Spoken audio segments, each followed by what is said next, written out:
Seigneur. Gloire au Seigneur. Que Dieu vous bénisse. J'ai entendu dire qu'aujourd'hui c'est une bonne soirée. Vous n'allez pas prier à 3 heures. Donc tout le monde a hâte de finir et de rentrer dormir. Je sais que le Seigneur nous fera énormément de bien. Et je suis très content, moi, d'être ici. Aujourd'hui, je ne devais pas partager la parole. Mais j'ai compris une chose. Vous savez, parfois c'est bien de prêcher, c'est bien d'enseigner. Mais c'est plus beau de vivre son message. Parce que j'ai compris qu'on ne communique pas toujours aux gens ce qu'on dit, mais plutôt ce qu'on est. Il y a tellement de choses qui auraient fait que je ne sois pas là cette semaine, que je ne sois pas en train d'enseigner, que je ne sois pas ici. Mais, comme la dernière fois je vous avais dit, un soldat ne s'occupe pas des affaires des civils. Gloire au Seigneur. Alors ce soir, on sera en train de partager sur ce que nous avions commencé la fois dernière. Je vais juste me rassurer que les personnes qui sont en ligne nous suivent aussi parfaitement. Si vous me suivez bien, faites-moi juste un message. Je suis en train de suivre vos commentaires ici, donc rassurez-vous. Rassurez-vous, je suis tout le monde. Et ceux qui sont en présentiel et ceux qui sont en ligne. Depuis la fois dernière, on parlait de l'anatomie de l'esprit, n'est-ce pas? On parlait de l'anatomie de l'esprit. Mais aujourd'hui, normalement, je devais commencer ou continuer, disons, l'enseignement. Je vais continuer l'enseignement, mais j'ai l'impression que je vais un peu rentrer en arrière. OK? Parce que quand je parle de l'anatomie de l'esprit, je suis directement dans le vif du sujet. OK? Donc, on va faire un petit bond en arrière pour que vous puissiez comprendre dans quel contexte on se trouve. Et à partir de là, on sera en train de continuer. Je ne sais pas, depuis un bon moment, le Seigneur me parle beaucoup sur l'âme. L'âme. Je peux vous dire que c'est 2 mois, 2 mois pratiquement, 1 mois et quelques semaines, le Seigneur me parle beaucoup sur l'âme. Si vous m'avez suivi de près, vous allez réaliser qu'on a beaucoup trop parlé de l'âme. Et le Seigneur est en train de me dire quelque chose. Cette phrase m'a choqué. Il m'a dit, ton ascension dans ta vie spirituelle n'est même pas conditionnée par ton esprit, mais plutôt par l'état et la qualité de ton âme. Ce qu'il y a, en fait, ça, je peux dire, ça va contre tout ce qu'on a toujours reçu de base, disant que l'âme est charnelle. Quand on parle de l'âme, on voit les émotions, on voit l'intelligence, on voit tout ce qui est charnel. Mais entendre une voix qui me dit, ton ascension dans ta vie spirituelle ne dépend pas de ton esprit d'abord, parce que ton esprit, l'esprit du chrétien, il est né de Dieu. Comme on l'a déjà vu, il ne pêche pas. Il est complet. Il est full, si je peux le dire ainsi. Mais ton âme, c'est celui qui a beaucoup de problèmes. C'est celui qui reçoit toute forme de combat. OK? Toute forme de bataille. Et la qualité de ton âme, c'est ce qui fera en sorte que tel que tu es là comme être tout entier, que tu puisses soit monter dans ta vie spirituelle, soit stagner dans ta vie spirituelle. OK? Et ce soir, je serai en train de parler de l'homme-esprit ou l'homme spirituel. Est-ce qu'une personne peut simplement écrire avec moi l'homme spirituel ou l'homme-esprit? Tu peux écrire l'homme-esprit. Écris simplement l'homme-esprit. L'homme-esprit. Je vais commencer par lire un passage qu'on connaît très bien. 1 Thessaloniciens, le chapitre 5, le verset 23. Et si tu peux descendre un peu, descends juste un peu. 1 Thessaloniciens, le chapitre 5, le verset 23.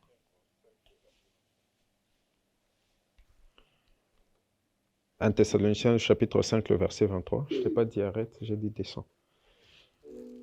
La Bible déclare que le Dieu de paix vous sanctifie lui-même tout entier et que votre être, l'esprit, l'âme et le corps soient conservés irrépréhensibles lors de l'avènement de notre Seigneur Jésus. » C'est-à-dire, tel que vous êtes là, vous n'êtes pas entier ou entière si vous n'êtes pas composé de votre esprit, de votre âme et de votre corps. Donc, ce qui fait ce que vous êtes, ce qui fait de vous un être vivant, parce que souvenez-vous, tout ce que Dieu fait, il le fait en 3 dimensions. Lui-même, il est Père, Fils, Saint-Esprit. Au commencement, Dieu créa les cieux et la terre. Vous savez déjà, on a déjà parlé de temps, matière, espace, ce qui fait que toute chose existe. Ça doit être une matière qu'on retrouve dans un temps donné et dans un espace donné. OK? Il y a 3 témoins aux cieux. Il y a 3 témoins sur la terre, l'esprit, l'eau et le sang. On peut aller encore et encore. Vous êtes esprit, âme et corps. Vous allez voir que tout ce que Dieu fait, Dieu le fait comme en 3 dimensions. Il y a cette nature tripartite de ce que Dieu fait. OK? So, généralement, lorsqu'on enseigne sur l'homme-esprit, on a tendance à demander aux chrétiens de faire abstraction de leur âme. OK? Pour dire l'âme est charnelle, tout ce qui est de l'âme doit être rejeté parce que c'est de là que viennent votre propre voix, vos propres pensées, votre intelligence. Alors, si vous voulez vous connecter aux choses de l'esprit, qu'est-ce que vous devez faire? Vous devez faire partir votre âme. Parce que quand on parle de l'âme, on parle des émotions, c'est tout ce qui est charnel. Mais lorsqu'on va en profondeur dans cet enseignement, on réalise que ce n'est pas vrai. OK? Je vous ai enseigné et on sera en train d'aller, voilà pourquoi je vous ai dit, on fait un peu un récapitulatif avant qu'on puisse aller plus loin. OK? Je vous ai enseigné, on a réalisé une chose. L'âme est d'abord neutre. OK? L'âme qui vient du contact entre l'esprit et le corps. Et lorsqu'on sera en train d'aller davantage et lire même dans le livre de Galates, chapitre 5, le verset 25 au 17, si je m'abuse, la Bible est en train de montrer la bataille qu'il y a entre l'esprit et le corps. Et dans ce contexte-là, on parle de la chair, même si la chair, ce n'est pas le corps. Ok? La chair, c'est une entité. Mais il y a, dans la culture juive et même dans la Bible, de certaines parties, vous voyez, on fait comme une transition. Quand on parle de la chair, on parle aussi du corps. C'est comme un type de mélange. OK? So, vous allez voir que lorsqu'on va lire ce passage, marchez selon l'esprit et vous n'accomplirez pas les désirs de la chair. OK? Marchez selon l'esprit et vous n'accomplirez pas les désirs de la chair. Et lorsqu'on sera en train d'aller davantage, vous allez réaliser quoi? C'est qu'on ne parle jamais de l'âme dans ce passage-là. Est-ce qu'une personne a déjà réalisé ça? Quand on dit marcher selon l'esprit et vous n'accomplirez pas les désirs de la chair, vous êtes déjà posé la question, où est-ce qu'on place l'âme dans cette bataille? Ça a toujours été entre l'esprit et la chair, ou l'esprit et le corps. On dirait que l'âme n'est pas inclue dans cette bataille. Pourquoi l'âme n'est pas inclue? C'est que cette bataille même a pour un seul objectif. Qui va dominer sur l'âme? Parce que c'est lui qui domine sur l'âme poussera le corps à faire ce qu'il veut faire. Parce que c'est lui qui donne l'impulsion au corps. C'est quoi? C'est qui? C'est l'âme. Donc, l'esprit veut dominer sur l'âme. Le corps, ou dans ce contexte aussi la chair, veut aussi dominer sur l'âme. So, ce qui domine sur votre âme vous donne une impulsion. OK? Donc, le fait qu'une personne soit charnelle, ce n'est pas parce que cette personne-là possède une âme. Non, c'est parce que l'âme est plus influencée par la chair que par l'esprit de cette personne. Est-ce qu'on est en train d'évoluer ensemble? OK? So, maintenant, c'est là que nous sommes en train d'aller. Et je suis en train de vous montrer une chose. Si vous comprenez comment ces choses fonctionnent, ok? Quand on parle de l'âme, on parle de l'esprit, on parle du corps. Si vous comprenez comment ces choses fonctionnent, vous saurez fonctionner en tant qu'homme-esprit. L'esprit en vous ou l'homme-esprit en vous saura fonctionner. Ok? Je vais vous poser une question. Vous êtes chrétien, vous êtes chrétienne. Tel que vous êtes là, ok? Vous êtes spirituel ou bien vous n'êtes pas spirituel? Vous êtes spirituel. Et c'est vrai, non, ce n'est pas une question piège, c'est vrai. Vous êtes spirituel, ok? Pourquoi? Parce que être chrétien signifie que vous êtes né de qui? Vous êtes né de Christ. Si vous êtes né de Christ, c'est que vous êtes né d'en haut. Ok? Voilà pourquoi la Bible déclare que nous sommes assis où? À Sion. N'est-ce pas? On lit ce passage. Hébreux le chapitre 4, je pense. Hébreux le chapitre 4, non, Hébreux chapitre 12, verset 22. Hébreux chapitre 12, verset 22. On va lire ce passage. Hébreux chapitre 12, le verset 22. La Bible déclare, « Mais vous vous êtes approchés de la montagne de Sion, de la cité du Dieu vivant, la Jérusalem céleste, des myriades qui forment le cœur des anges. » Donc, tel que vous êtes là, votre esprit se trouve où en ce moment? À Sion. Je vous donne un autre. Éphésiens le chapitre 2, le verset 6. OK? Éphésiens le chapitre 2, le verset 6. La Bible déclare, essaie de descendre un peu, Simé, il nous a ressuscités ensemble et nous a fait asseoir ensemble, où c'est? Dans les lieux célestes. En qui? En Jésus-Christ. Ça veut dire, si on revenait au verset 5, nous qui étions morts par nos offenses, nous a rendus à la vie avec Christ. C'est par grâce que vous êtes sauvés. Maintenant, verset 6, il nous a ressuscités ensemble et nous a fait asseoir ensemble dans les lieux célestes en Jésus-Christ. OK. Ça veut dire, ce verset, ces deux versets que je vous ai donnés, vous prouvent une chose, c'est que vous êtes quoi? Vous êtes spirituel. De la même manière que je vous vois ici, de la même manière que votre corps est ici, votre esprit est assis en ce moment dans le lieu céleste avec Christ. De la même manière que vous êtes ici avec moi, votre esprit est à Sion. Que je vous prouve que vous avez conscience que vous êtes plus un esprit qu'un corps.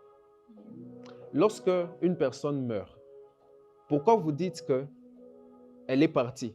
Pourtant, vous avez son corps en face de vous.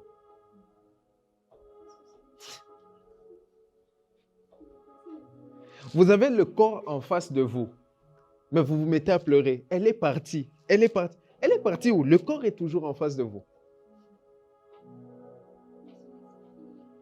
Je pense que c'est l'Ecclésiaste qui le dit. Il a placé en l'homme la pensée de l'éternité, même si l'homme n'en prend un point garde.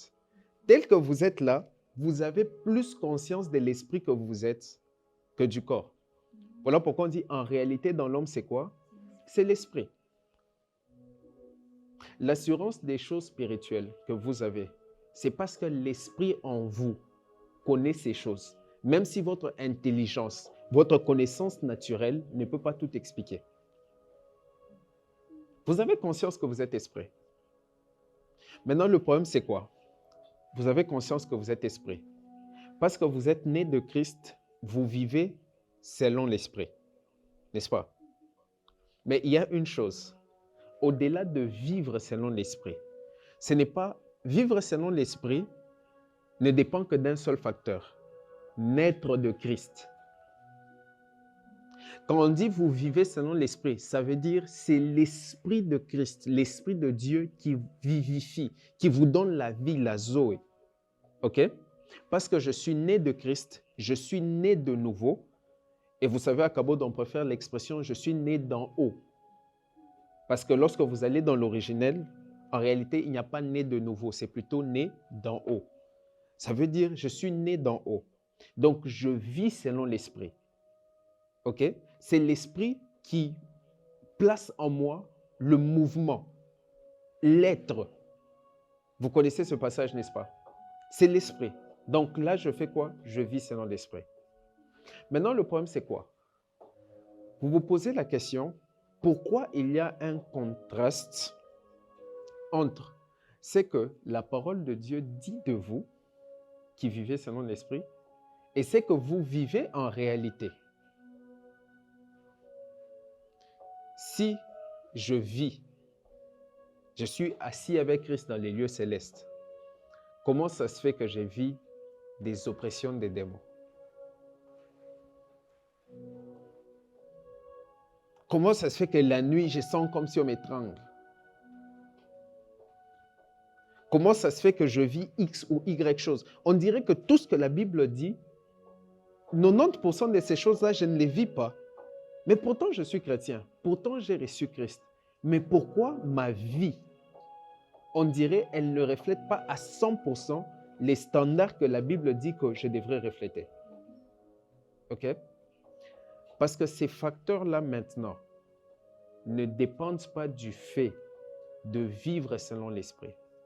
Mais ces facteurs-là dépendent du fait de marcher selon l'esprit. Galates au chapitre 5, verset 25. Est-ce qu'on est en train d'évoluer ensemble? Ceux qui sont en ligne,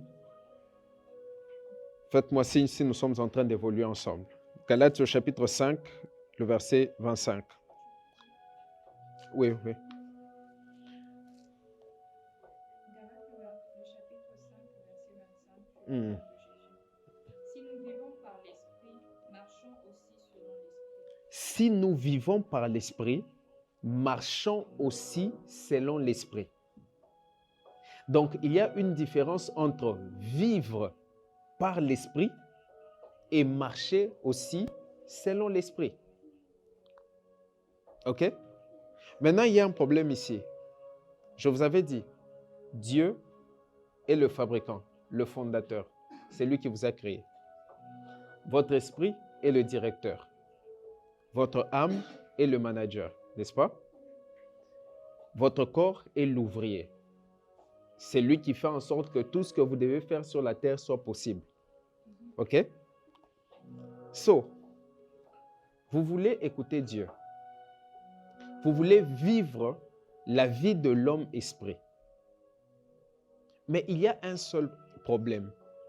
C'est que vous n'êtes pas que esprit.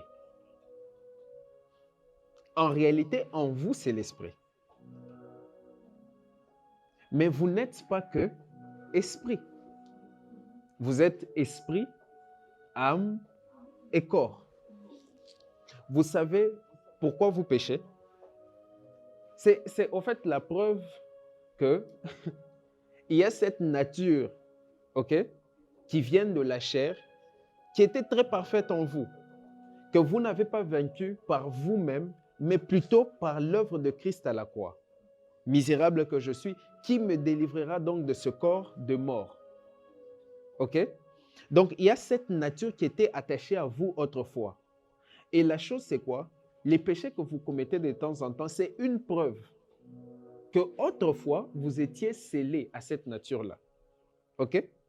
Et tous les jours en Christ, par la parole de Dieu, par le fait d'être enseigné, d'être édifié par l'œuvre du Saint-Esprit, vous êtes en train de connaître ce qu'on appelle la perfection. On est en train de vous parfaire par la parole de Dieu. OK? Donc, le fait de commettre ces péchés, c'est un signe de cette nature, OK, déchue autrefois. Maintenant, le fait aussi de vivre par l'esprit sera cette fois-là ce signe que vous n'avez pas connu que la nature déchue autrefois, mais que vous avez reçu aussi l'esprit sans mesure. Le fait de vivre par l'esprit sera maintenant cette fois-là une preuve que vous ne dépendez pas ou vous ne vivez plus sous les jougs de la nature déchue, mais que vous avez maintenant reçu l'esprit sans mesure. OK? J'espère qu'on est en train d'évoluer ensemble. Maintenant, vous êtes esprit, âme et corps. esprit, âme et corps. Et comme je vous ai dit, il y a un combat entre votre âme, entre votre corps et votre esprit. Pourquoi eux tous ils veulent quoi? Le contrôle sur quoi? Sur votre âme. Maintenant, vu qu'on est en train de parler de l'anatomie de l'esprit, je veux couvrir quelque chose rapidement sur l'âme afin qu'on puisse aller directement dans l'esprit, n'est-ce pas? Luc, le chapitre 21, le verset 34. Aujourd'hui, je vais vous donner beaucoup de passages, parce que c'est vraiment un enseignement. Luc, le chapitre 21, le verset 34. Je vais lire.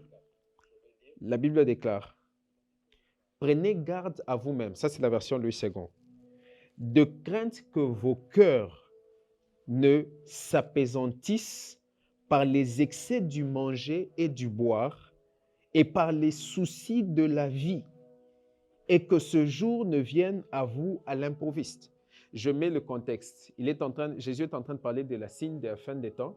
Il parle, des signes de la fin des temps. Et lorsqu'il parle des signes de la fin des temps, à un moment, il ouvre une parenthèse. Il dit, prenez garde, de sorte que quoi? Par les excès de manger et de boire, que vos cœurs ne s'apesantissent. Attendez. C'est quoi le rapport entre ce que je mets dans ma bouche et ce qui se passe dans mon cœur?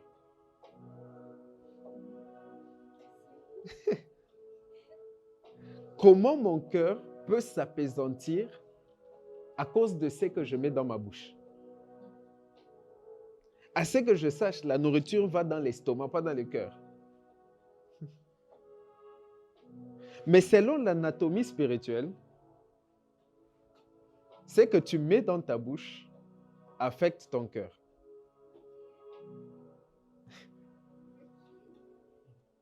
Et le mot cœur ici, c'est le mot cardia ou cardia en grec. OK? Et vous savez quoi? Attendez, je vais vous expliquer quelque chose. C'est drôle ce que Dieu a fait. L'esprit a des désirs. OK? Des désirs qui sont tournés vers Dieu. OK? La chair a des désirs qui sont inimitiés de Dieu, n'est-ce pas?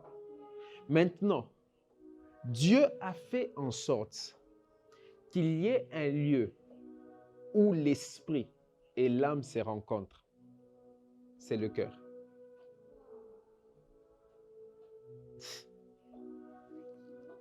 Et c'est là que vous avez beaucoup de problèmes.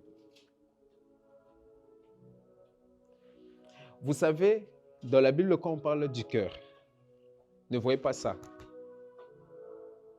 Voyez le cerveau.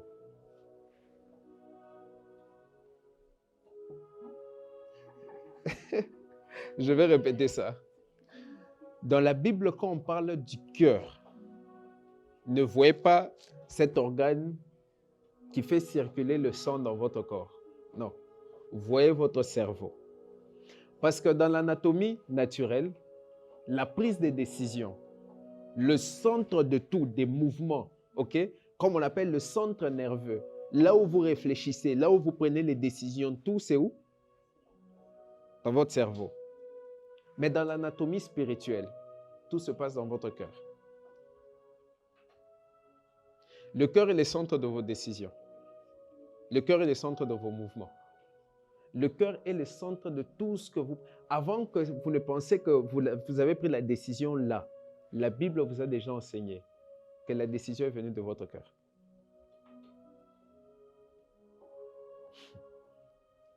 Maintenant, le cœur là, c'est le lieu où ce qui est de l'esprit et ce qui est de l'âme se rencontrent. C'est là qu'il y a embouteillage dans votre cœur. Mais avant que je puisse d'abord aller là-bas, avant que je puisse aller, écoutez ce que ce verset dit. Il dit par des excès de manger et de boire, n'est-ce pas? Prenez garde à vous-même afin que de crainte que vos cœurs, si vous prenez d'autres versions comme la version Semeur, dit vos esprits. Déjà, vous voyez comment on est en train d'interchanger cœur et esprit. Mais si vous prenez d'autres passages encore, on interchange cœur et âme. Pourquoi? Parce que le cœur, c'est le centre où l'esprit et l'âme se rencontrent. On dit, par les excès du manger, du boire, et ce qui m'a fait encore plus du bien, c'est quoi? Et par les soucis de la vie. Oh my goodness. Je ne sais pas pourquoi Dieu me parle autant de l'âme ces derniers temps. Il dit, votre esprit peut s'alourdir parce que vous avez les soucis de la vie. Or, quand on parle des soucis de la vie, on parle de quoi? Des émotions. Quand on parle des émotions, on parle de quoi? De l'âme.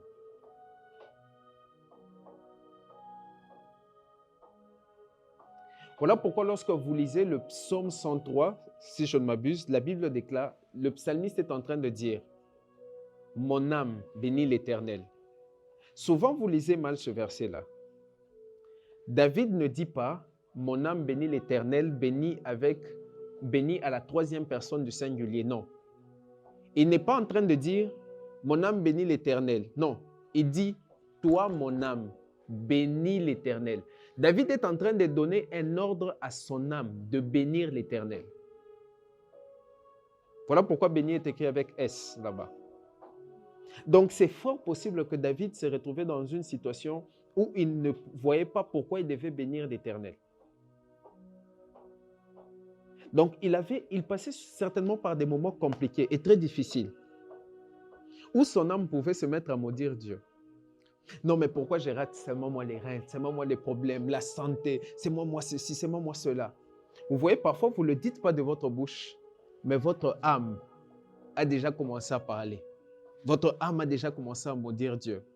Et David comprend que non, je suis un être tripartite. Mon esprit connaît ce qui est de Dieu, mais mon âme, influencée par ce qui est dans mon cœur, commence à parler selon les décisions apparentes. Du coup, David commence à donner l'ordre à son âme de bénir Dieu. Ça, c'est le réflexe d'un homme esprit. Où tout ne va pas bien. Mais vous comprenez que vous ne devez pas vous laisser conduire par votre âme, mais toujours donner l'esprit la première place. Et là, votre esprit commence maintenant à dire à votre âme, qui ne comprend pas encore les choses de l'esprit, bénis l'Éternel. Et n'oublie aucun de ses bienfaits. N'oublie aucun de ses bienfaits. Mais papa, je passe par des problèmes, vous n'arrivez pas à comprendre les cours de ceci. C'est vrai, mais mon âme bénit l'Éternel. C'est vrai que je ne comprends pas la situation difficile par laquelle je passe, mais une chose est sûre, mon âme bénit l'Éternel.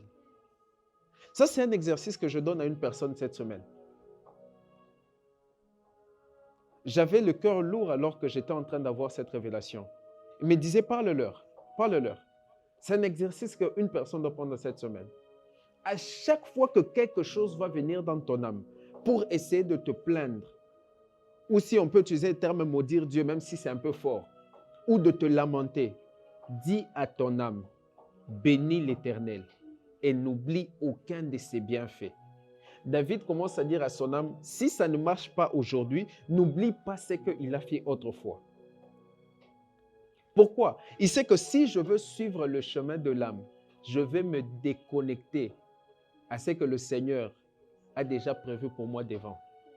J'estime que les souffrances du temps présent ne sauraient comparer à la gloire à venir qui est réservée pour nous. Lorsque vous commencez à devenir un homme esprit, vous savez maintenant prendre le contrôle sur l'âme et ne pas le laisser vous guider lorsqu'il veut écouter la voix de la chair. Lorsque vous devenez un homme esprit, on va vous dire vous n'avez pas d'émotion. Non, lui, il ne comprend jamais les gens. Tu vas venir l'expliquer, il va commencer à t'égrener, il va commencer à parler. Non, je suis un homme esprit. Lorsque je sens que les émotions prennent les dessus et les émotions veulent me conduire dans un chemin où Dieu ne m'attend pas, qu'est-ce que je fais? Je commence à dire à mes émotions de se calmer. Parce que je sais que les soucis de la vie peuvent faire en sorte que mon esprit puisse s'apaisantir. C'est ce que Jésus voulait enseigner. Il dit, mais pourquoi vous vous inquiétez? Regardez les oiseaux du ciel. Ils ne sèment ni ne moissonnent. Mais votre Père qui est dans les cieux prend soin d'eux. À combien plus forte raison vous? Il dit, lesquels de vos pères, lorsque son fils lui demande du pain, il lui donne une pierre? Lorsque son fils lui demande un poisson, il lui donne un serpent. Si vos pères, méchants qu'ils sont, savent vous donner ce que vous demandez, à combien plus forte raison votre Père qui est assis dans les lieux, dans les cieux, votre Père dans les cieux? Vous savez, les chrétiens n'ont tellement pas conscience du fait que Dieu veut leur bonheur plus qu'eux-mêmes. C'est ça votre problème. Vous pensez que vous voulez votre bonheur plus que Dieu veut votre bonheur. Vous avez tellement la rage de réussir que vous pensez que Dieu, lui, ne veut pas vous voir réussir. Vous voulez réussir plus que Dieu veut vous voir vous réussir. Ma vie a changé le jour où j'ai compris que Dieu veut me voir réussir plus que moi-même je ne veux réussir. Vous savez pourquoi? Parce que si j'échoue, la première personne qui est embarrassée, c'est lui. Tel que je suis là, je suis un produit de Dieu sur la terre. Dieu voulait manifester sa gloire sur la terre. Dieu voulait que les gens puissent voir c'est quoi la gloire de Dieu. Du coup, il a regardé dans son stock. Il a vu Stan Glory. Il l'a envoyé sur la terre pour que je puisse être l'échantillon de la cabote de Dieu. Maintenant, si moi j'échouais sur la terre, c'est l'échantillon de la cabote de Dieu qui a échoué sur la terre. La première personne à être embarrassée, c'est Dieu. Vous pensez que pourquoi Dieu vous donne des instructions? Non, ne va pas dans tel pays. Non, ne va pas dans tel, je ne sais pas moi, relation. Non, ne fais pas telle chose. Vous pensez qu'il vous dit ça pourquoi? Dieu vous donne des prophéties justement pour que vous ne puissiez pas échouer. Vous pensez que Dieu vous donne des directives pourquoi? Non, tu veux te lancer dans telle chose et puis Dieu te dit, ne te lance pas. Tu veux te connecter à telle personne, Dieu te dit, ne te connecte pas. Pourquoi? Parce qu'il veut vous voir réussir. Du coup, il sait que si vous vous connectez à ces personnes-là, vous n'allez pas réussir. Son plan est en danger. Est-ce qu'une personne peut dire, mon âme, bénis l'Éternel? Mon âme, bénis l'Éternel. C'est un exercice que vous devez faire cette semaine. Tout ce que vous ressentirez au fond de vous, de négatif, des voix qui reviennent, telle ou telle autre chose, asseyez-vous un moment et dites simplement, mon âme, bénis l'Éternel. Et n'oublie aucun de ses bienfaits. Je peux manquer aujourd'hui, mais mon âme, bénis l'Éternel. Et n'oublie aucun de ses bienfaits. Je peux être dans une situation difficile aujourd'hui, c'est vrai, mais mon âme, bénis l'Éternel. Et n'oublie aucun de ses bienfaits. Vous voyez, le problème du chrétien a toujours été au niveau de quoi? De l'âme. Je vous ai parlé l'autre fois, je vous ai dit, il n'existe pas quoi? Il n'existe pas de bébé Jésus. Mais il existe des bébés chrétiens. N'est-ce pas? Quand vous dites que celui-ci c'est un bébé, et la Bible en parle, il parle de ceux qui sont matures et ceux qui sont encore enfants. Maintenant, les chrétiens qui sont matures et les chrétiens qui sont encore enfants, la question que je vous ai posée, c'est parce que ceux qui sont matures ont reçu un Jésus-Christ mature et ceux qui sont enfants ont reçu un bébé Jésus. Et tous, ils ont reçu quoi? Le même Christ. Maintenant, le problème, c'est quoi? C'est comment ils ont grandi dans la connaissance de ce Christ-là. C'est ce qui détermine ceux qui sont matures et ceux qui sont enfants.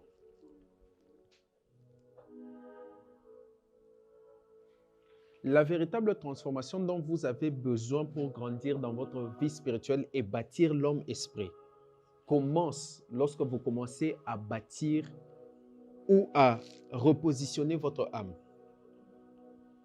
Je vous assure que pendant plusieurs temps, je pensais, pendant des années dans ma foi chrétienne, je pensais que je devais bâtir mon esprit. Vous avez toutes ces expressions. Il faut que je puisse bâtir mon esprit. Parce qu'on dit, il faut faire grandir son homme intérieur. En réalité, tout ce qui est né de Dieu ne fait pas quoi? Ne pêche pas. L'esprit du chrétien déjà ne peut pas pécher. Maintenant, c'est toi qui vas l'apprendre à bâtir quoi? L'esprit que vous avez reçu de Dieu, ok? Cet esprit qui fait de vous une nouvelle créature, ne pêche pas, vit en communion parfaite avec Dieu. C'est lui qui vous cause beaucoup de problèmes. C'est l'âme. Vous n'avez jamais eu des problèmes à cause de votre esprit. Jamais. Jamais. Voilà pourquoi d'ailleurs quand je vous ai parlé de l'anatomie de l'esprit, on a parlé de quoi? On a parlé de la conscience. Je saute un peu en avant. Même lorsque votre âme vous a conduit dans la bêtise, votre esprit par la voix de la conscience a fait quoi? Il est venu vous reprendre. So, vous savez quoi? Les prophètes, ok, sont où ils naissent naturellement avec la configuration que dans leur cœur, ce qui est de l'âme et ce qui est de l'esprit, c'est déjà séparé. Comment faire en sorte que vous puissiez maintenant grandir spirituellement? Vous devez apprendre à séparer ce qui est de l'âme et ce qui est de l'esprit dans votre cœur.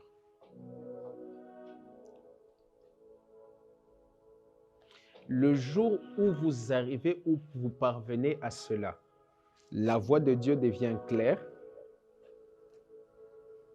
les directives deviennent claires et tout ce que vous recevez de Dieu devient clair. Est-ce que je suis en train de parler à quelqu'un?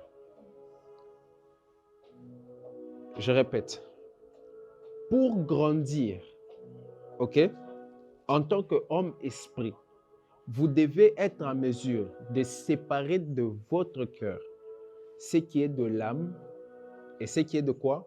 De l'esprit. Vous ne jetez pas complètement l'âme, vous ne pouvez pas vivre sans l'âme. Parce que tout ce que le corps doit faire, c'est l'âme qui doit lui donner l'impulsion. C'est l'âme le manager. Mais vous devez être en mesure de capter ce qui vient de l'esprit. La hiérarchie doit être respectée. Capter ce qui vient de l'esprit et ne pas laisser l'influence de la chair sur votre âme influencer ce qui vient de l'esprit. Priez pour votre esprit. Vous allez prier pour votre esprit pour voir. Pour qu'il fasse quoi? Très bonne question. Est-ce que l'esprit du chrétien grandit? Je vais vous poser une question. En ligne aussi, répondez-moi. Vous pensez que les dons spirituels grandissent?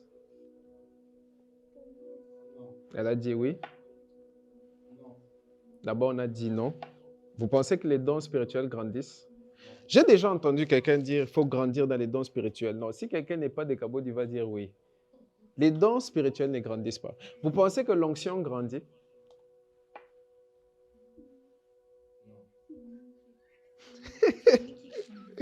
L'onction ne grandit pas. C'est nous qui grandissons dans le don. C'est nous qui grandissons dans l'onction. Lorsque l'onction que tu as reçue n'est pas affectée à ce type de mission que tu dois accomplir, Dieu va te oindre encore. Voilà pourquoi David a été oint 3 fois. Parce qu'il n'y a pas d'onction qui grandit. Lorsque l'onction que tu as reçue ne sera pas adéquat par rapport à la nouvelle mission de la nouvelle saison, Dieu va te oindre encore. David a été oint par Samuel la première fois dans la famille, auprès de ses frères. C'est l'onction qui a permis de vaincre Goliath, de régner sur sa famille, mais ce n'était pas l'onction qui l'a établi comme roi. Il avait tué Goliath, mais David n'était pas devenu roi pour autant, parce qu'il n'avait pas encore reçu l'onction de la royauté. La deuxième fois, on vient le oindre, je pense à Hébron, si je ne me trompe pas, par rapport au nom. Il a reçu l'onction pour diriger sur cette contrée-là, pas pour devenir encore roi. Ce n'est que la troisième fois, lorsqu'on le oint, pour l'établir comme roi. C'est en ce moment-là qu'il occupe cette charge. Donc, à chaque fois que vous aurez une mission nouvelle, Dieu vous donnera l'onction de la mission. Les dons spirituels, Dieu ne donne pas des petits dons. Donc, il te donne un petit don, maintenant toi tu commences à faire grandir ça. Non, c'est le Saint-Esprit qui donne les dons. Ce n'est pas pour toi. Toi, tu vas faire grandir quoi? C'est comme si je venais, je te donne ma voiture, et vous tu dis, toi tu veux faire grandir.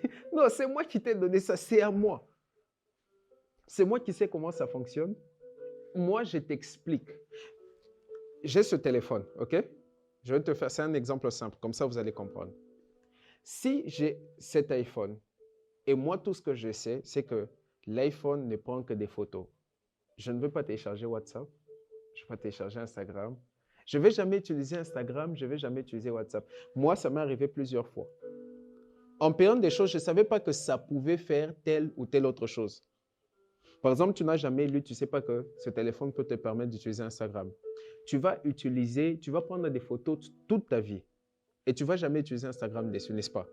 Est-ce parce que ce téléphone ne peut pas utiliser Instagram? Non. Parce que tu n'as pas encore grandi dans la connaissance que ce téléphone peut aussi utiliser quoi? Instagram. Le jour où tu télécharges Instagram, tu apprends. Tu télécharges Instagram et tu commences à utiliser. Ça veut dire que ce téléphone a maintenant la capacité d'utiliser Instagram? Non. C'est toi qui as grandi dans la connaissance que ce téléphone peut aussi utiliser quoi? Instagram. C'est comme ça avec les dons spirituels. C'est comme ça avec l'onction. Les gens découvrent des nouvelles dimensions dans l'onction qu'ils ont reçue, dans les dons qu'ils ont reçus, pensant que non, il a fait grandir le don. Non, tu n'as rien fait grandir. Tu as juste grandi dans la connaissance de l'onction que tu as reçue. Tu as grandi dans la connaissance des dons que tu as reçus. OK? La même chose. Oui, vas-y.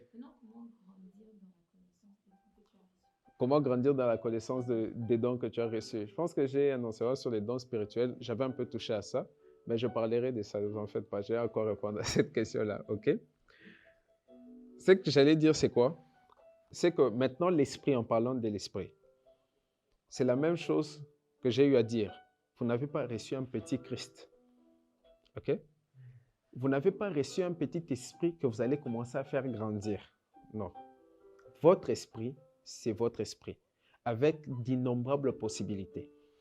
Ton esprit tel que tu l'as en ce moment, l'esprit que tu as reçu, parce que l'esprit du chrétien est différent, ok? Il est configuré différemment. Il ne pêche pas.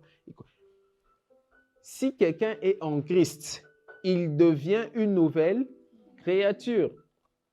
Kainos, quelque chose de nouveau qui n'a jamais existé. Ça veut dire, si c'est quelque chose de nouveau, ça aussi est potentiel que l'ancien n'avait pas au fait. Vous comprenez? Du coup, ton esprit, en ce moment, peut savoir ce que ta maman fait en ce moment. Ton esprit, là, alors qu'on est en train de parler, sait quel polo ta soeur a déjà porté en ce moment, alors qu'elle est à des milliers de kilomètres de toi. Ton esprit sait. Mais toi, tu ne sais pas.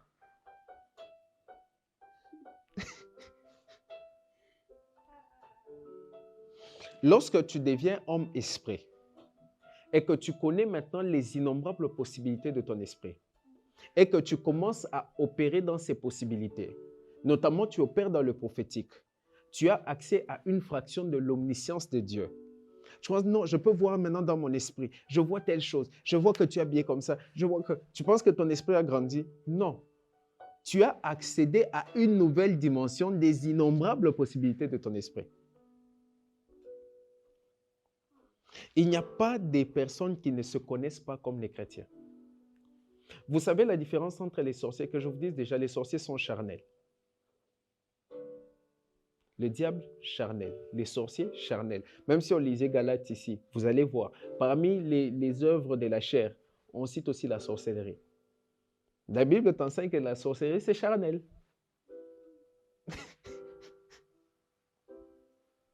Vous savez la différence entre les sorciers et les chrétiens? Le sorcier sait qu'il est sorcier, le chrétien ne sait pas qu'il est chrétien.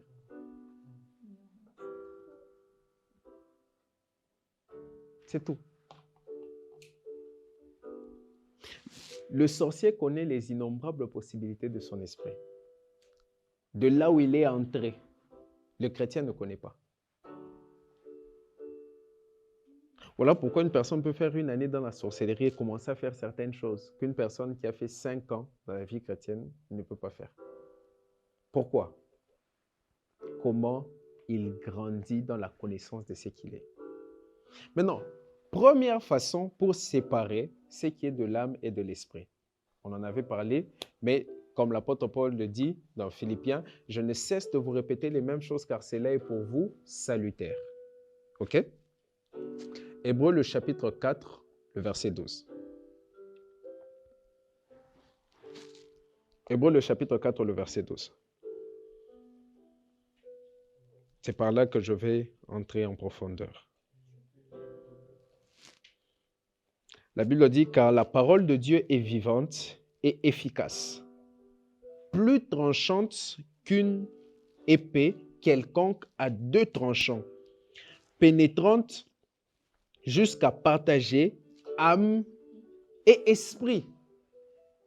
Vous voyez? Pénétrante jusqu'à partager quoi? Âme et esprit. Jointure et moelle. Elle juge les sentiments et les pensées du cœur. Tu as des pensées dans ton cœur. Tu as des sentiments embrouillés. La parole de Dieu vient pour juger les sentiments et les pensées de ton cœur. Pourquoi? Parce qu'elle sait que c'est dans ton cœur que ce qui est de l'âme et ce qui est de l'esprit se rencontrent. Maintenant, il y a la confusion dans ton cœur. Et il y a une chose maintenant qui se fait. La parole vient pour séparer ce qu'il y a dans ton cœur. Donc, ce qui est de l'âme, il met à gauche. Ce qui est de l'esprit, à droite. Maintenant, là, tu sais que non, ça, c'est mon âme. Ça, c'est ce que Dieu me dit. Et maintenant, c'est toi qui as le libre arbitre de choisir. Parce que Dieu n'est pas un tyran.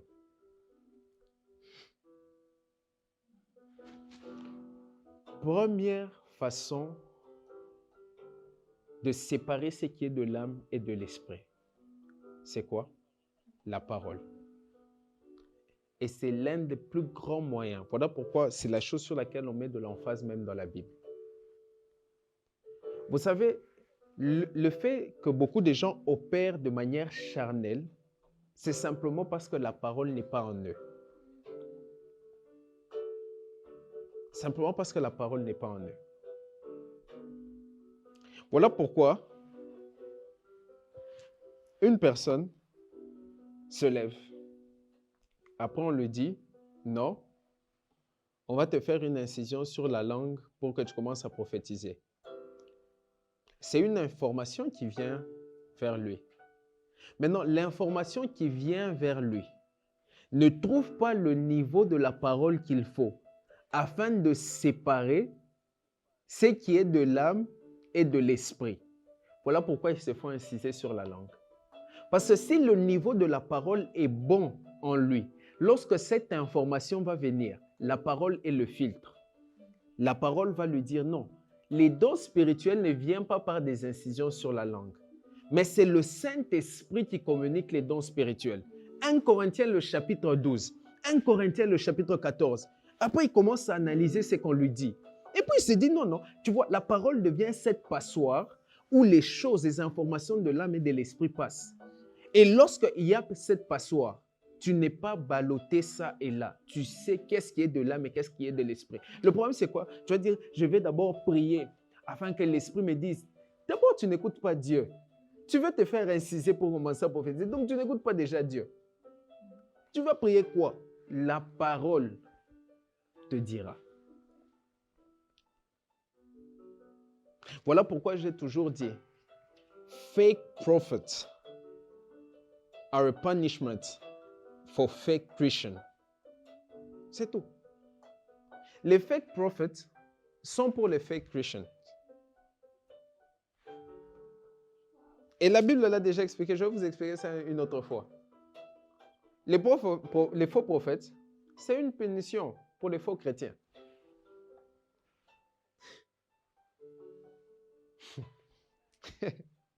Parce que les vrais chrétiens ont en eux la parole comme passoire de tout ce qui vient de l'extérieur, afin de filtrer. Afin de filtrer. Lorsque en vous, vous recevez toujours des informations et tout ce que vous dites, c'est Amen. Vous fermez déjà la Bible qu'on n'a pas ouverte depuis qu'on a commencé à prêcher. Et puis à la fin, on ferme, on part. Et puis on se dit, ah, c'est bon, on a fini. Toute une année. Je te dis, où est-ce que j'ai grandi dans la parole?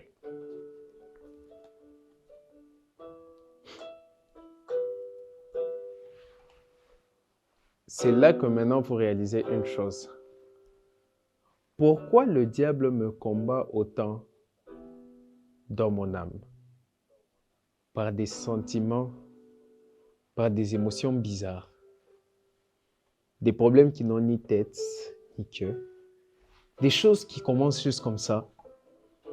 Je me réveille seulement le matin, j'en veux à toute la terre.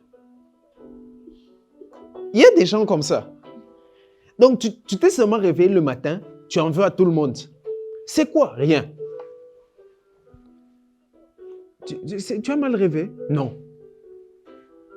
Ah, j'ai fait quelque chose? Non, non. J'ai pas envie de voir les gens. J'ai pas envie de parler aux gens.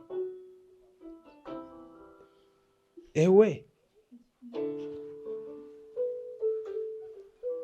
Tu n'as pas envie de voir les gens et de parler aux gens. Mais j'ai une information pour toi. Dieu n'a pas d'autres mains sur la terre que les mains des gens. Il n'y a aucune bénédiction où Dieu descendra lui-même pour faire. Dieu agit par les hommes. À moins que tu sois comme Abraham, Genèse 16, il vient te rencontrer. Lui-même. Lorsque le diable sait que ta saison arrive, le diable commence à jouer avec tes émotions. Parce qu'il sait que lorsqu'il commence à embrouiller ton âme, c'est fini. Il tue ta clairvoyance. Tu n'es plus lucide. Tu vas prendre des décisions stupides encore et encore. Et il n'a même pas besoin de te combattre. Tu vas te détruire toi-même.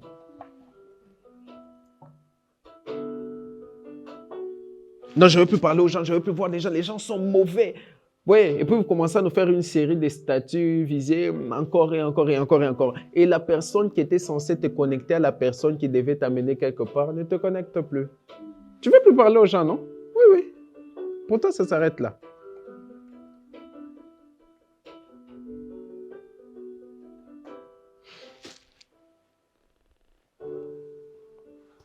Vous vivez des oppressions à l'intérieur de vous. Vous ne savez pas pourquoi. Et ce n'est même pas que c'est faux.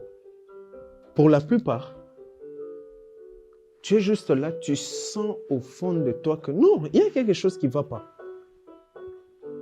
On dirait on m'attaque. Tu as les preuves? Non. Tu as vu? Non. Mais j'ai vraiment l'impression au fond de moi qu'on m'attaque. J'ai dit que c'est faux. Non, ce n'est pas faux. Mais le problème, c'est quoi? La bataille a déjà commencé en vous. Et il n'y a qu'un seul objectif. Vous faire perdre ce que Dieu a préparé pour vous. Pourquoi? Parce que le diable sait qu'il ne peut pas arracher ce que Dieu a pour vous. Mais il peut vous pousser, vous, à ne pas prendre. Voilà pourquoi la Bible ne dit pas « soyez toujours heureux ». La Bible dit « soyez toujours joyeux ». 5 commandements. Il y a une différence entre être heureux et être joyeux. La différence est simple. Être joyeux, c'est un choix. Être heureux dépend des circonstances. Si tu me donnes l'argent, je serai heureux.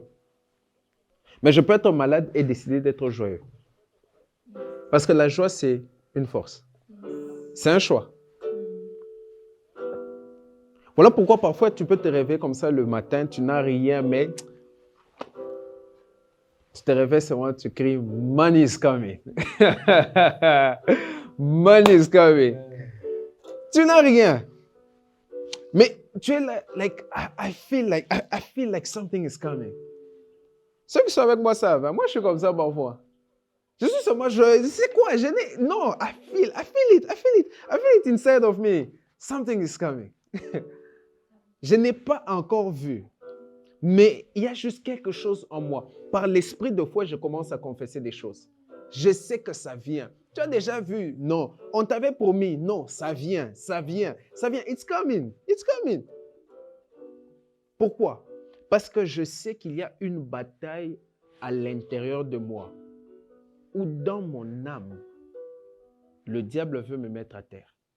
Le diable veut te faire croire. Tu sais pourquoi tu as eu autant de problèmes avec les gens autour de toi? Parce que le diable veut te faire croire que tout le monde est mauvais. Parce qu'il sait que tu es sur le point de rencontrer la personne qui va te changer ta vie. Du coup, il veut te renfermer. C'est vrai qu'il y a des mauvaises personnes, mais il y a aussi des bonnes personnes. Il y a une personne qui me parlait, qui me disait, il n'y a même pas très longtemps, je pense qu'il y a même une semaine, il y a une personne qui me disait, ah, moi je ne sais pas comment beaucoup de gens comme ça, beaucoup de gens ont des problèmes avec vous. J'ai dit non, je lui ai dit directement, j'ai dit non. Beaucoup de gens m'aiment. C'est la minorité qui ne m'aime pas. Si tu écoutes des mauvaises choses sur moi, sache que tu es dans la minorité. Les gens m'aiment. Vous savez, quand vous avez la mauvaise mentalité, tu vas aussi aller, ouais, mais qu'est-ce qu'on va faire? Les gens ne nous aiment pas. Et puis le diable commence à te faire réaliser que les gens ne t'aiment pas. Crois-moi, ceux qui t'aiment seront toujours plus nombreux. Ceux qui sont avec toi seront toujours plus nombreux. Si le diable a pris 1/3 des ans, c'est que 2/3 sont restés au ciel. S'il y a un contre toi, c'est qu'il y aura toujours 2 pour toi. Donc les gens qui parlent, parfois la voix des gens nous donne l'impression qu'ils sont plus nombreux. Vous savez pourquoi? Parce que le mal a toujours tendance à prédominer sur le bien. Mais rassurez-vous, ceux qui vous aiment sont toujours plus nombreux. Et il ne faut pas ne laissez jamais ces choses affecter votre cœur. Est-ce que je suis en train de parler à quelqu'un? En ligne aussi, je parle à quelqu'un. Ne laissez jamais. Je sais au fait que quand je parle des choses de l'esprit et tout, vous attendiez que je puisse commencer par des choses très compliquées. Mais tout commence par la bataille dans l'âme. Tout commence par la bataille dans l'âme. Ne laissez jamais le diable placer sa sémence dans votre âme. Il va vous avoir. Il va vous avoir. Il va vous avoir.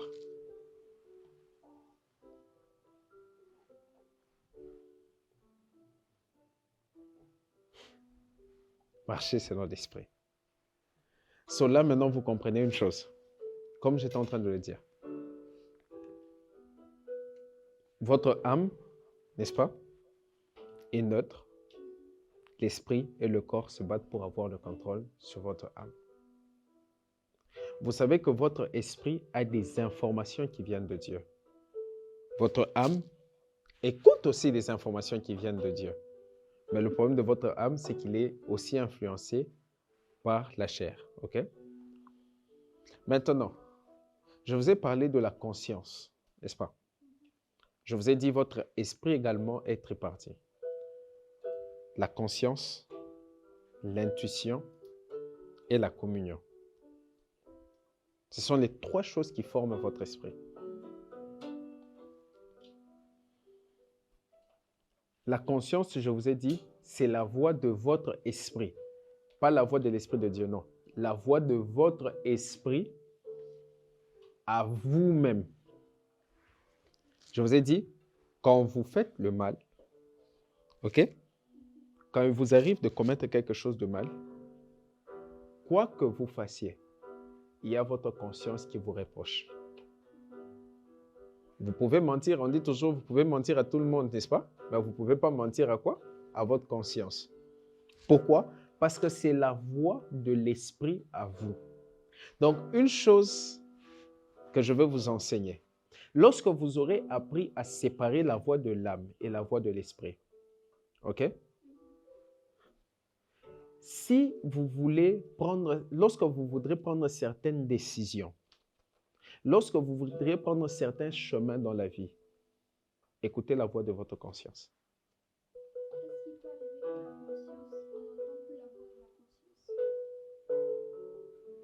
L'âme. La deuxième des choses, l'intuition.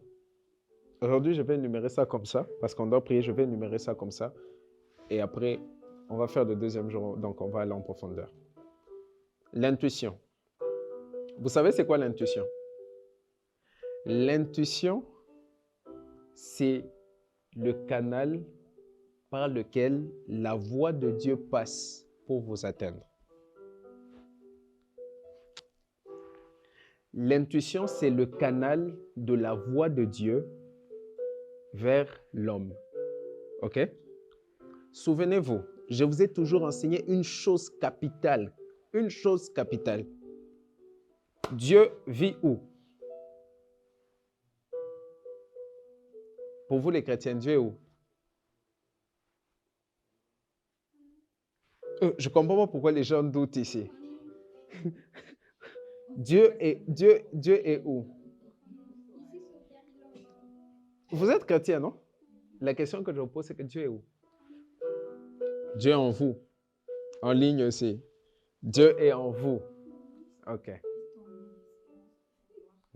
Parce que, bon, déjà, Dieu ne peut pas vivre au ciel. Parce qu'avant que le ciel ne soit, Dieu était. Ça veut me dire qu'il habitait où? Avant qu'il ne puisse créer les cieux. Et la Bible dit, le ciel est le trône de Dieu. Le ciel est un trône pour Dieu, pas une habitation.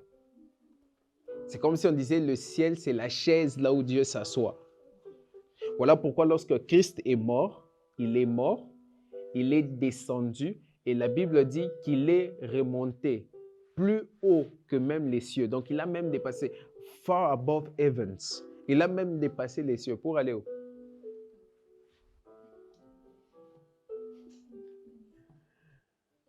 Et à la croix, j'ai toujours aimé ça.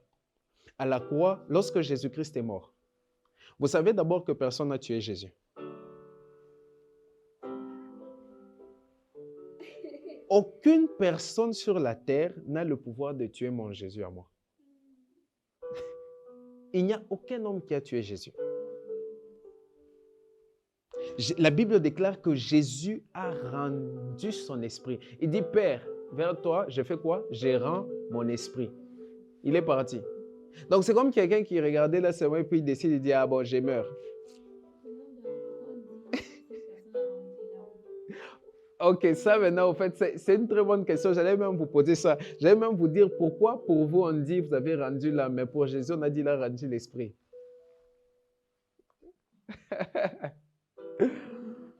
Wow, Jesus. Vous allez réfléchir. Vous allez réfléchir maintenant. Vous vous dites, il a rendu l'âme. Mais Jésus a fait quoi? Il a rendu l'esprit. Mais écoutez ceci. Vous allez réfléchir dessus. Écoutez ceci. La Bible dit que Jésus fait quoi? Il rend l'esprit. Pourquoi il décide de mourir? Déjà parce que c'est prophétique. Il voit qu'on est en train de rompre les pieds, okay, des autres pour qu'ils puissent mourir rapidement. Or, lui, il devait mourir de manière intacte, comme l'agneau qui était sacrifié. On ne devait pas rompre ses pieds. Tu as compris que je dois mourir ici rapidement, sinon la prophétie sera embrouillée. Donc, il a décidé de mourir. C'est comme l'apôtre Paul qui dit, j'ai comme l'embarras du choix. En même temps, j'ai envie de rester dans ce corps parce que c'est un avantage pour vous prêcher l'évangile. Mais en même temps, j'ai envie de rendre l'esprit et de partir auprès du Père parce que Christ est ma vie, la mort m'est un gain. Vous vous imaginez que Paul est en train de parler en disant, je peux décider de mourir aujourd'hui ou pas. Quand tu deviens un homme de l'esprit, tu ne meurs pas comme n'importe quoi en fait. Vous savez que Dieu a rappelé à Moïse qu'il fallait mourir. Moïse est là, Dieu lui dit, hey, Moïse, c'est quoi? Moïse dit, va dans les montagnes là-bas et tout ça. Il fait quoi? Va mourir. Ah, comment ça? Il part là-bas, il meurt. Il savait qu'il partait mourir. Il dit, c'est quoi? Va mourir là-bas. Il est parti mourir. Et les funérailles de Moïse, il n'y avait que Dieu et Satan. Et la voix de Dieu vient auprès de Josué pour dire, fortifie-toi et prends courage. Ah, c'est quoi Moïse? Mon serviteur Moïse est mort. Où est son corps? Personne ne pouvait assister à ses funérailles. Et puis vous allez arriver là-bas et vous allez dire, Moïse c'est mon frère. Au ciel, moi et Moïse, on serait assis là-bas. Hein? D'accord? Tous les hommes de Dieu ne sont pas pareils. Il y a des hommes qui ne sont plus des hommes. Mais vous savez quoi? Je voulais juste vous expliquer une chose lorsque j'ai ouvert cette parenthèse. Vous savez qu'à la croix, tous les péchés qu'il y avait sur la terre étaient sur un seul homme. Ce jour-là, Jésus. En fait, à la croix, Jésus était comme un aimant qui a attiré tous les péchés qu'il y avait sur la terre. Tout. Et vous savez pourquoi il devait faire ça? Parce que sans ça, il ne pouvait pas descendre en enfer.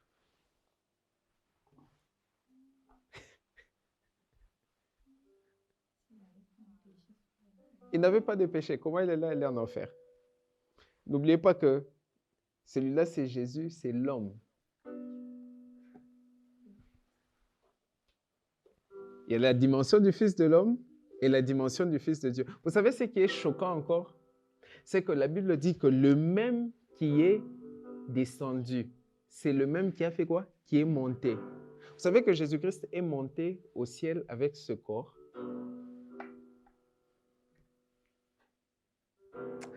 Lisez votre Bible.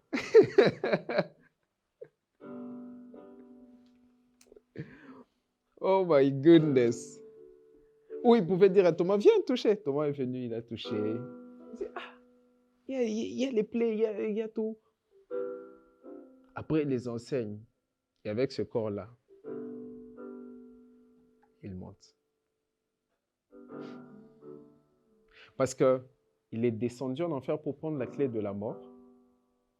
Et il est monté d'abord au paradis pour prêcher la bonne nouvelle. Et à ceux qui étaient en enfer et à ceux qui étaient au paradis, qui sont morts avec l'espérance. Afin que par lui, le compteur soit maintenant remis à zéro. Mais bon, ça, on parlera de ça un autre jour. Si vous saviez c'est quoi la bonne nouvelle. Oh my goodness. Si vous saviez c'est quoi la bonne nouvelle.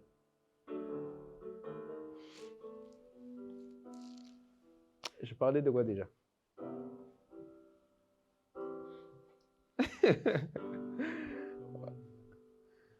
Avant ça, je parlais de quoi?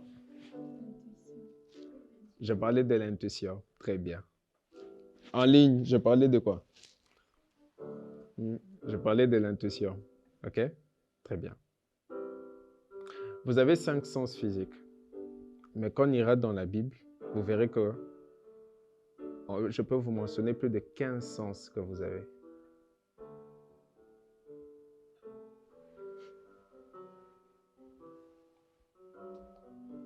Oh Seigneur Jésus, aide-moi à faire comprendre à ces gens qui ne sont pas humains.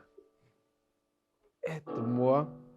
En fait, j'ai envie d'ouvrir vos cerveaux et d'entrer dedans, de déposer ce que j'ai envie de déposer, de sortir et de refermer ça.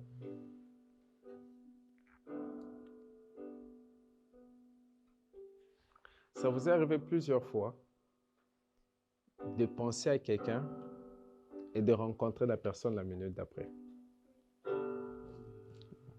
Vous avez appelé ça quoi? 6e sens.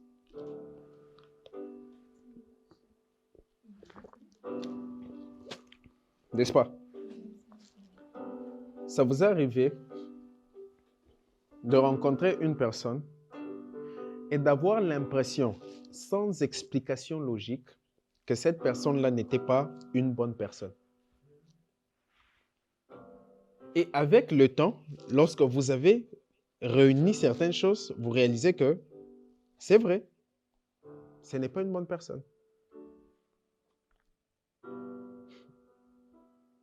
Attention, je ne parle pas du soupçon. Je parle de l'intuition. Beaucoup de prophètes ne vous le diront pas. Mais il y a ce qu'on appelle l'intuition. Et quand ils prophétisent, ce n'est pas qu'ils voient. Quand vous parlez de l'intuition prophétique. Parce que c'est par là que Dieu parle aussi. C'est-à-dire en te regardant, je ne sais pas comment t'expliquer, mais mon intuition me dit que tu es né au mois d'août. Et si je te pose la question, tu es né au mois d'août.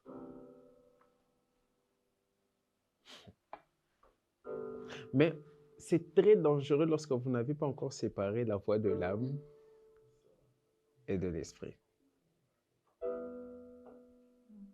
Voilà pourquoi pendant un très bon moment, on va beaucoup parler de l'âme. Il y a des gens que je veux même prendre personnellement. Oui, c'est le point de beaucoup de gens. Il y a des gens que je veux prendre même personnellement. Jéhovah Rapha. On va faire un petit Jéhovah Rapha. Parce que vous priez, c'est vrai, et vous priez beaucoup. Et vous pensez que c'est en priant encore plus que vous allez écouter Dieu. C'est faux.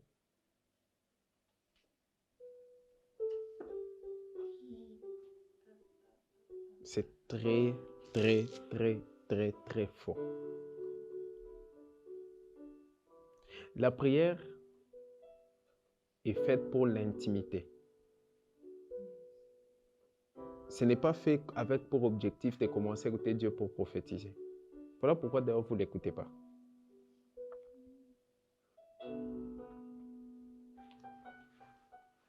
Si je marchais avec une personne que je connais, ok? Quand je marche avec vous, parfois on peut passer par une boutique. Après, je vous dis, dans telle boutique, on vend telle chose. Et puis, ici, c'est cher, hein? Tel article, par exemple, c'est tel prix. Après, on passe ici, je te dis, bon, tu sais, là, tu vois la personne là, elle s'appelle comme ça. Ce jour-là, elle avait fait ceci, elle avait fait cela. Tu peux te poser la question, mais pourquoi il me donne tous ces détails, au fait? Je ne lui ai pas posé la question. Tu sais pourquoi je te dis tout ça? Notre proximité, notre intimité. C'est comme ça avec Dieu. Quand vous vivez en intimité, Dieu commence à te donner des informations, des renseignements que tu n'as pas nécessairement demandé. Mais il te les partage parce que tu es son ami. Il te le partage parce que vous êtes proches. Pas parce que tu es parti 14 jours de jeûne et prière pour qu'il commence à te donner des détails sur les gens.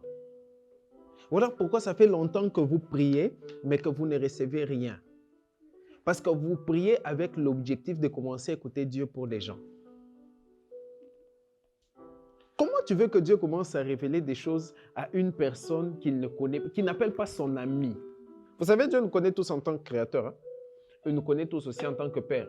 Mais il vous dit, 2 personnes ne peuvent pas marcher ensemble si elles ne se sont pas mis quoi? D'accord. Il y a partage d'informations là où il y a relation.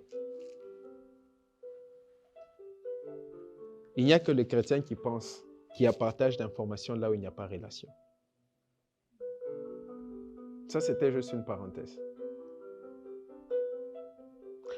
Voilà pourquoi je vous dis toujours, apprenez à aller dans cette présence, chercher Dieu, sans pour autant lui demander de vous révéler des choses, des détails, de ceci. Recherchez juste sa présence, son intimité. Si je peux encore abuser en disant son amitié. C'est tout.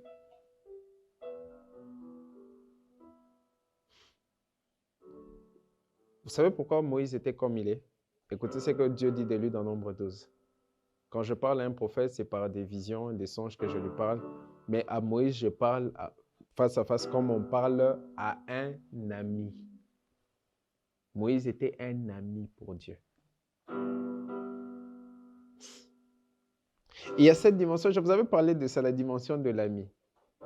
Vous vous souvenez? Je vous ai dit, l'époux envoie son ami. Ok? On a lu ça dans Jean. L'époux ne rencontre pas encore l'épouse parce que quand il y a mariage, c'est considéré comme bad luck, mauvaise chance, de voir la mariée avant de la croiser à l'autel. Du coup, si je veux passer un message à la mariée, si je veux passer un message à l'épouse, l'époux, en tant qu'époux, je ne la vois pas directement. Mais j'ai un ami à qui je lui dis, ok, va dire à ma femme telle chose. Et c'est cet ami-là qui prend la voix de l'époux, ramène à l'épouse. Et si l'épouse aussi veut dire quelque chose, elle peut aussi lui dire, il prend la voix de l'épouse, il ramène à l'époux. Ça, ce ne sont que des amis qui font ça. Mais le problème, et je finis par là, l'âme. Vous priez beaucoup. Vous jeûnez beaucoup. Mais la question que je vous pose ce soir, c'est, ou ce matin, qu'est-ce qu'il y a dans votre âme? Qu'est-ce qu'il y a dans votre cœur?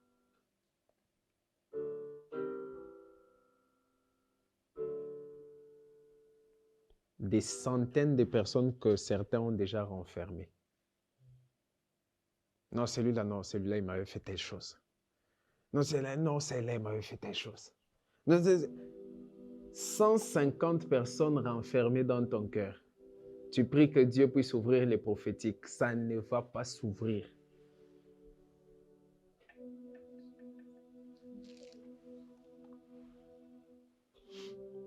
Vous savez quoi? Que je vous dise une chose. Quand vous grandissez avec Dieu, vous réalisez qu'il y a des injustices sur lesquelles vous ne vous attardez même plus. Parce que la femme de Potiphar ne viendra pas te demander pardon, même lorsqu'elle sera Premier ministre. Vous avez déjà vu le verset où on a dit, oh, la femme de Potiphar est partie demander pardon à Joseph. Vous avez déjà entendu le verset où on a dit, lorsque Joseph est devenu Premier ministre, il a attaqué Potiphar et sa femme, il les a fait emprisonner. On ne parle même plus de Potiphar, ni de sa femme. Lorsque vous grandissez avec le Seigneur, vous réalisez que des choses, c'était des épreuves. Vous libérez les gens de votre cœur et puis vous avancez. Just move on with your life. Non, mais il m'avait fait. Move on. Move on. Quelqu'un dit avec moi, move. Move on. Il m'avait fait, elle m'avait fait, il avait dit, elle avait dit. Move on. Just move. La femme de Potiphar ne viendra pas te demander pardon. Toi non plus, Dieu ne va pas t'élever pour que tu puisses emprisonner Potiphar et sa femme. Just move. Et vous réaliserez que parfois, ce sont les injustices qui vous ont même conduit dans des bonnes positions. Il n'y a pas de Joseph Premier ministre s'il n'a pas encore connu la prison. Parce que dans la maison de Potiphar, à l'allure où il faisait bien les choses, il allait rester dans la maison de Potiphar. Qui allait vouloir le perdre? Il allait être the best man, mais dans la maison de Potiphar. Il a dit, non, petit, si tu es dans ta zone de confort, il faut sortir. Et très souvent, Dieu utilise les injustices des hommes. Dieu utilise nos ennemis pour nous faire sortir de là. Parce qu'il sait que tes amis ne vont jamais te faire sortir de là. Laissez-moi finir avec ça. Je dis toujours dans l'histoire de Joseph, entre Ruben et Judas, Judas n'est pas le plus dangereux. Le plus dangereux, c'est Ruben. Dans la vie de chaque homme, tu rencontreras des Rubens, tu rencontreras des Judas. Ruben, c'est celui qui dit, ne tuons pas Joseph, c'est notre frère. Ramenons-le auprès de notre père. Judas, c'est celui qui dira, qu'on le vende. Ruben va te ramener auprès de Jacob. Tu seras en vie, mais tu ne vas jamais entrer dans ta destinée prophétique. Judas va penser te faire du mal en te vendant, mais il ne sait pas qu'il sera en train de te positionner pour ta destinée prophétique. Parfois, il faudra qu'on te vende. Grandir, c'est réaliser qu'il faut qu'on te vende. Dans la vie de chaque homme, tu rencontreras un Judas et un Pierre.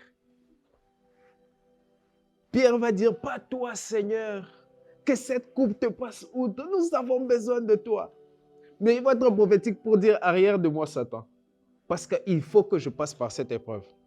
Judas, il va te vendre, pensant qu'il est en train de te tuer. Mais il ne sait pas qu'il est en train de t'amener à la croix. Là où tu dois triompher du diable. Là où tu dois triompher du monde. Ce message vient aussi comme un encouragement pour une personne qui a connu des injustices, qui a connu des épreuves. On n'aurait pas dû te faire ça. Tu n'aurais pas dû passer par là. Tu as connu des injustices dans la maison familiale, maison parentale, avec tes frères, avec tes parents, avec tes amis. Move. Aujourd'hui, je viens juste te dire, move on. Move. Non, je n'étais pas le plus aimé, j'étais le plus détesté, j'étais le plus ceci. On pensait à tout le monde, pas à moi. Move. J'ai connu des injustices dans mon travail, à l'université, au milieu de mes frères. Un seul mot, c'est quoi? Move. Move. Si tu restes bloqué dans le passé, il n'y a pas de futur pour toi. Il n'y a pas de futur pour toi. Tu as connu de temps difficiles. Tu ne voyais pas de sortie. Ou peut-être que tu es sorti par là, de là avec des séquelles. Pas de problème. Même lorsque je marche dans la vallée de l'ombre de la mort, je ne crains aucun mal. Une fois, le Seigneur m'a dit, dans la vallée de l'ombre de la mort, on ne s'assoit pas. Dans la vallée de l'ombre de la mort, on ne s'installe pas, on marche. C'est difficile, mais on marche. C'est compliqué, mais on marche. Dans la vallée de l'ombre de la mort, on marche. On marche. Et ce soir, je viens juste dire à une personne, marche. Je me disais, mais Seigneur, comment je veux faire? Donner un enseignement et en même temps donner cette pensée que tu me donnes dans mon esprit. On a commencé par l'enseignement, mais on finit sous cette atmosphère. Où je dis juste à une personne, marche. Marche. Je vous ai dit, vous allez prier autant que vous voulez. Mais si dans votre âme, il n'y a pas cette libération qui prend place, la voie de Dieu sera difficile. Les orientations seront difficiles. Les choses que vous attendez de Dieu seront encore très difficiles. Et vous allez gâcher votre potentiel. Vous allez gâcher votre potentiel. Vous allez gâcher votre potentiel. Tu vas pencher ta tête là où tu es. Et tu seras simplement en train de dire, Seigneur, je décide d'avancer. Il y a ce fardeau que je porte dans mon cœur. Mais ta parole déclare, venez à moi, vous tous qui êtes chargés, fatigués, je vous donnerai du repos.